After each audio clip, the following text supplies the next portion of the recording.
Bill Doyle, Worcester Telegram. Marcus, what was your reaction when they told you you're going to guard Millsap, and what did you try to do against him late in the game? To be honest, I was a little surprised, with the height and size advantage that he had. But, just to really stop him and make him hard for him, just kind of pressure him and really contest every shot that he took. Sherrod Blakely, Comcast Sportsnet. He was in here a little while ago, and he was asked, obviously, about your defense on him. He mentioned that when he was asked about your defense, he said that you guarded him at the right time. What's the key when you've got a guy that talented, rolling the way he was, to not allow him to keep rolling at a very critical point in the game? You said it right. A guy talented as he is, he came out the gates hot, making us pay with every mistake that we did. But guarding a guy like him, and him being so hot, you just got to contain him the best you can, and that's just, pressuring him. I tried to use my speed and my quickness against him and just kind of get up under him and make him play on his heels. You think you got him at a good time, though, defensively? I think I did. It was a crucial moment for our team that, we needed stops. And, I just gave it everything I had on the defensive end and just made sure that, he didn't beat us and try to make somebody else. But then your offense got rolling, too. Was that as good a rhythm as you've had offensively? I mean, you're hitting the threes. You were quarterbacking the team. How did you translate that over to the offensive? I got to give credit to my teammates for that. Isaiah did a heck of a job, with the way that they were guarding him.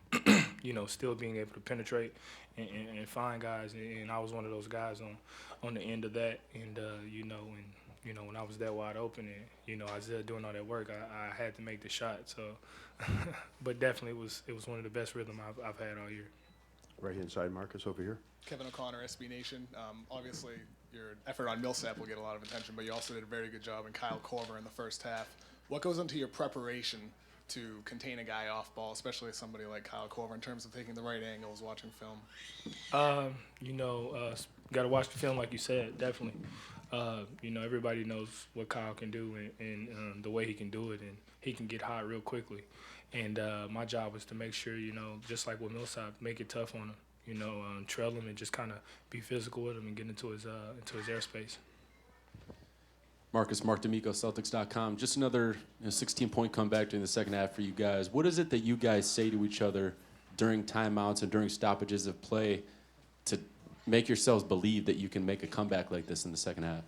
We just tell each other, this is what we worked, all year for. This is, this is what we bled for, we sweat for in the tears. For a moment like this to go out and play in front of a crowd like tonight and give it all you got. Jared Weiss, CLNS Radio. When you're recovering Millsap in the post, are you trying to stay low on him to make it so he can't really put the ball on the floor well?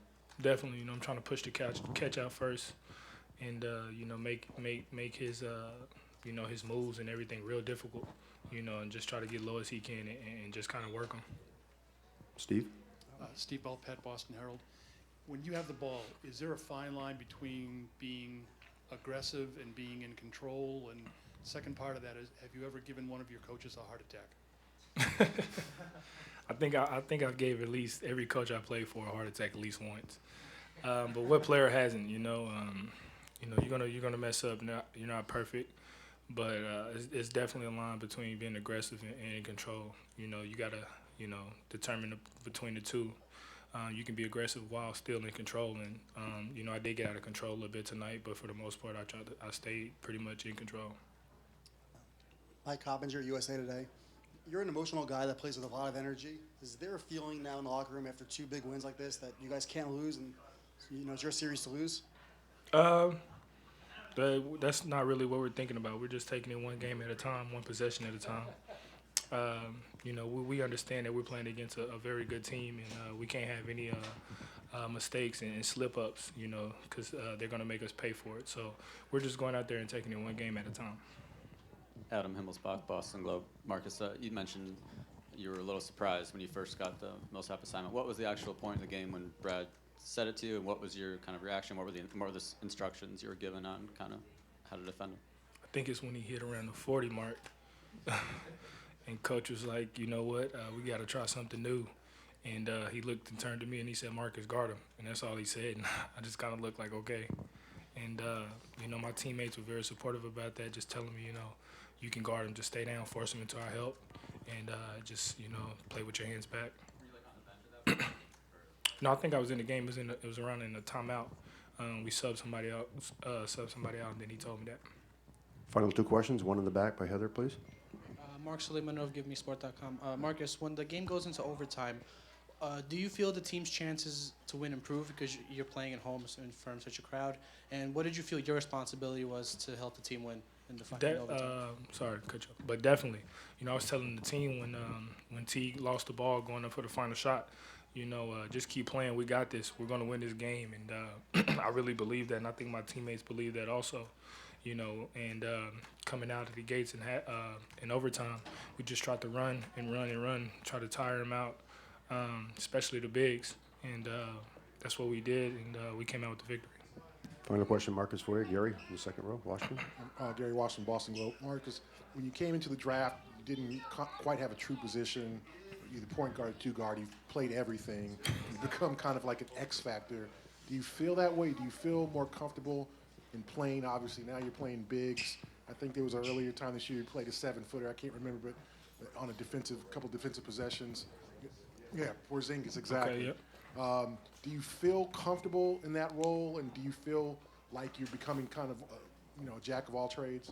I'm a basketball player. You know, I don't really define myself as any position. You know, and I think that's what's been so unique about me growing up and playing ball. It's kind of hard to define my position, and it's kind of hard to see who you're going to put on me. You're going to put a 4 or 3 or 2 or 1 on me because of my versatility. And, you know, as crazy as it sounds, yes, I've guarded a 7-footer in Porzingis, you know, and things like that, and going to guard other bigs and then coming to guards. You know, it's tough, but, you know, I pride myself on defense, and this team knows that, and my teammates know that, and the coaches know that, and they trust me to do that. Thank you very much, Marcus, for your Thank time. you, guys.